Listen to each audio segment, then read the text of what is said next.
नमस्कार, मैं अनिल जाधव. तुम्ही बघताय आपला अग्रवन. शेतीमालाच्या वायद्यांविषयी काहीशा सकारात्मक घडामोडी घडताना दिसून येत आहेत. सरकारनं 4 वर्षांपूर्वी जेव्हा वायदेबंदी केली होती त्यानंतर शेतकऱ्यांच्या अडचणींमध्ये वाढच होत गेली. वायद्यांमधून शेतकऱ्यांना पुढच्या काही महिन्यांमध्ये आपल्या मालाचे काय भाव राहतील याचा एक अंदाज येत असतो आणि सगळ्यात महत्त्वाचं म्हणजे जोखीम व्यवस्थापन देखील करता येतं. परंतु हे दोन्ही पर्याय नसल्यामुळं शेतकऱ्यांना बाजारात मिळेल त्या भावानंच त्याच कालावधीमध्ये आपल्या मालाची विक्री करावी लागते. परंतु आता शेतीमालाचे वायदे पुन्हा सुरू करण्याच्या हालचाली सुरू झाल्या आहेत आणि या हालचाली सुरू झाल्या त्या खुद्द सेबीने स्थापन केलेल्या समितीमधून.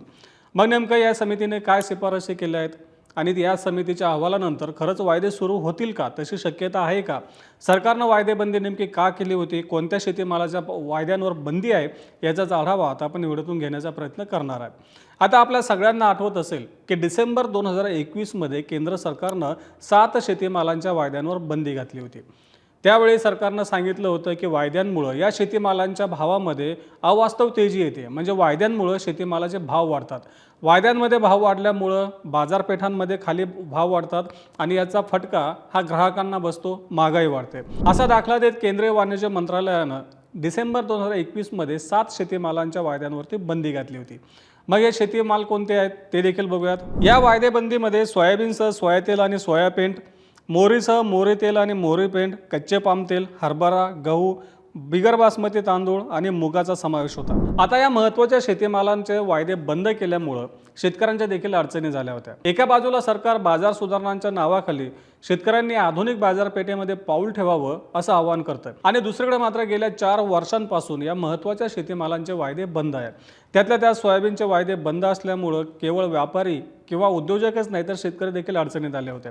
कारण मागच्या 3-4 वर्षांमध्ये सोयाबीनला चांगला दर मिळाला होता, परंतु मागच्या वर्षीपासून सोयाबीनचा बाजारभाव हमीभावापेक्षा कमी आहे. आपला माल आल्यानंतर तो विकावा का ठेवावा, बरं बाजारामध्ये जे काही चढउतार होतात त्या चढउतारापासून जोखीम व्यवस्थापन करण्यासाठी देखील शेतकऱ्यांकडे पर्याय नव्हता. याचा फार मोठा फटका आपल्या शेतकऱ्यांना बसत आला.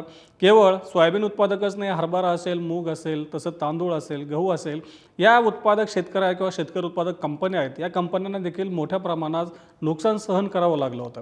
कारण भविष्यामध्ये किमती वाढतील किंवा कमी होतील जर याचा अंदाजच आला नाही तर शेतकऱ्यांना माल ठेवावा किंवा विकावा याचा देखील अंदाज लावता येत नाही. आता वेळोवेळी मागणी केली गेली होती की सरकारनं ही वायदेबंदी उठवावी. सुरुवातीला ही वायदेबंदी 1 वर्षांपर्यंत केली होती, म्हणजे 2022 पर्यंत वायदेबंदी केली. त्यानंतर पुन्हा त्याला मुदतवाढ देत आणली होती. शेवटी जानेवारी 2025मध्ये पहिल्यांदा मार्च 2025 पर्यंत वायदेबंदी वाढवली आणि त्यानंतर पुन्हा 1 वर्षांची मुदतवाढ दिली. म्हणजेच आता 31 मार्च 2026 पर्यंत वायदेबंदीची मुदत आहे. आता ही मुदत संपण्याच्या आधीच हालचाली सुरू झाल्या की सरकारनं वायदेबंदी उठवावी. बरं, या हालचाली आता शेतकरी, व्यापारी किंवा कुठल्या व्यापारी संस्थांकडून केल्या जात नाही तर खुद्द सेबीने ती समिती स्थापन केली होती. त्या समितीनं तसा अहवाल तयार केल्याचं सांगितलं जात आहे. आता या समितीनं दिलेल्या अहवालानुसारच सेबीनं मार्च महिन्यामध्ये इक्विटी बाजारामध्ये मोठे बदल केले होते. त्याचा फायदा गुंतवणूकदारांना झाला होता.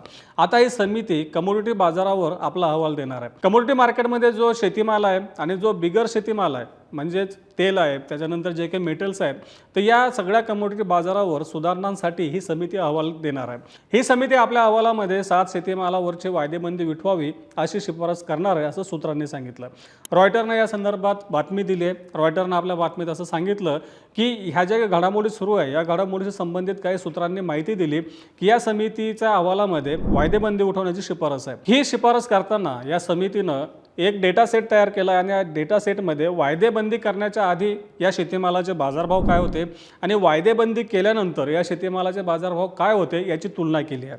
या तुलनेतून असं स्पष्ट झालं की वायद्यांचा शेतीमालाच्या बाजारावर फारसा असा परिणाम होत नाही. म्हणजे वायद्यांमध्ये जे काही फार मोठे चढउतार होत असतील तरी त्याचा ग्राउंड पातळीवर म्हणजे स्थानिक बाजारामध्ये किमतीवर जास्त मोठ्या प्रमाणात त्याचा परिणाम होत नाही किंवा दर कमी जास्त होत नाहीत असं या समितीनं आपल्या अहवालामध्ये सिद्ध केल्याचं या सूत्रांनी सांगितलं आहे. थोडक्यात काय तर वायदेबंदी उठवण्यासाठी ज्या पुराव्याची आवश्यकता आहे आणि सरकारने जो दावा केला होता की वायद्यांमुळं अवास्तव भाववाढ होते, महागाई वाढते, हा दावा फोल ठरवण्याचं काम ही समिती करणार आहे असं या सूत्रांचं म्हणणं आहे. आता ही समिती नवीन वर्षाच्या सुरुवातीला म्हणजे 2026च्या सुरुवातीला आपला अहवाल सेबीकडे सादर करणार आहे आणि नंतर सेबी सरकारकडे त्याचा पाठपुरावा करेल असं सांगितलं जात आहे. थोडक्यात काय तर 31 मार्च नंतर वायदेबंदी उठवली जाईल याची दाट शक्यता आहे. आता वायदेबंदी जर उठली तर साहजिकच याचा फायदा आपल्या शेतकऱ्यांना तर होईलच, परंतु व्यापारी असतील, आयात निर्यातदार असतील, या सगळ्यांना होणार आहे. कारण वायद्यांचा प्रमुख उद्देश हा जोखीम व्यवस्थापन असतो. जोखीम व्यवस्थापन म्हणजे एखादा शेतकरी जर एखादं पीक घेत असेल, समजा एखाद्या शेतकऱ्यानं हरभरा पेरला असेल, सोयाबीन पेरलं असेल, त्याचा माल 3-4 महिन्यानंतर जेव्हा बाजारामध्ये विक्रीसाठी येईल, त्या कालावधीमध्ये साहजिकच त्या मालाच्या किमती कमी झालेल्या असतील. परंतु जेव्हा बाजारात आवक कमी असते त्यावेळी त्याचे दर चांगले असतात. मग लागवडीच्या काळामध्ये शेतकरी वायद्यांमध्ये आपला माल विकून एक वायदा विकत घेऊ शकतो आणि त्यावेळी ते जी किंमत असेल वायद्यांमध्ये ती किंमत त्या शेतकऱ्याला नंतरच्या टप्प्यामध्ये मिळत असते. हा जोखीम व्यवस्थापनाचा एक भाग आहे. आता हाच पर्याय जे काही आयातदार आहेत, निर्यातदार आहेत त्यांच्यासाठी सुद्धा उपलब्ध असतो. कारण बाजारामध्ये जे काही चढउतार होतात, या चढउतारांमधून जे नुकसान होत असतं त्याचं व्यवस्थापन या वायद्यांमधून केलं जातं किंवा तसा पर्याय उपलब्ध होत असतो.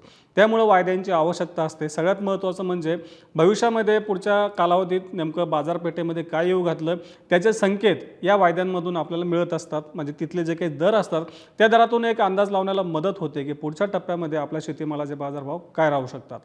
आंतरराष्ट्रीय बाजारामध्ये ज्या घडामोडी घडतात त्याचे परिणाम वायदे बाजारामध्ये लगेच दिसू लागतात. म्हणजेच बाजारपेठेमध्ये देखील त्याचे परिणाम उमटू शकतात. असा अंदाज लावल्यानंतर आपल्याला आपलं जोखीम व्यवस्थापन करणं सोपं जातं. आता वायदेबंदीची मागणी प्रत्येक पातळीवर केली जाते. मध्यंतरी शेतकऱ्यांनी सेबीच्या कार्यालयावरती आंदोलन देखील केलं होतं, परंतु वाणिज्य मंत्रालयानं अजूनही वायदेबंदी उठवली नाही. 31 मार्च 2026 पर्यंत वायदेबंदी कायम आहे. म्हणजे सरकारनं 31 मार्च 2026 पर्यंत वायदेबंदी केलेली आहे. आता 31 मार्चच्या आधीच जर समजा या समितीनं अहवाल दिला, तो अहवाल सेबीनं पुढं वाणिज्य मंत्रालयाला पाठवला आणि जर आपल्या शेतीमालावरची वायदेबंदी उठवली तर साहजिकच याचा शेतीमाल बाजाराला चांगला आधार मिळेल. आता या पुढच्या टप्प्यामध्ये नेमकं सेबी या अहवालाचं काय करते, वाणिज्य मंत्रालय हा अहवाल स्वीकारतं का आणि त्यानुसार वायदेबंदी उठवतं का हे देखील पाहावं लागेल. शेतीमालाच्या वायदेबंदी संदर्भात या पुढच्या टप्प्यात ज्या काही घडामोडी घडतील त्याची माहिती आम्ही तुमच्यापर्यंत पोहोचतच राहू. त्यासाठी आपल्या ॲग्रोवनच्या चॅनलला नक्की सबस्क्राईब करा आणि हा व्हिडिओ जास्तीत जास्त शेतकऱ्यांपर्यंत पोहोचवण्यासाठी लाईक आणि शेअर करायला विसरू नका.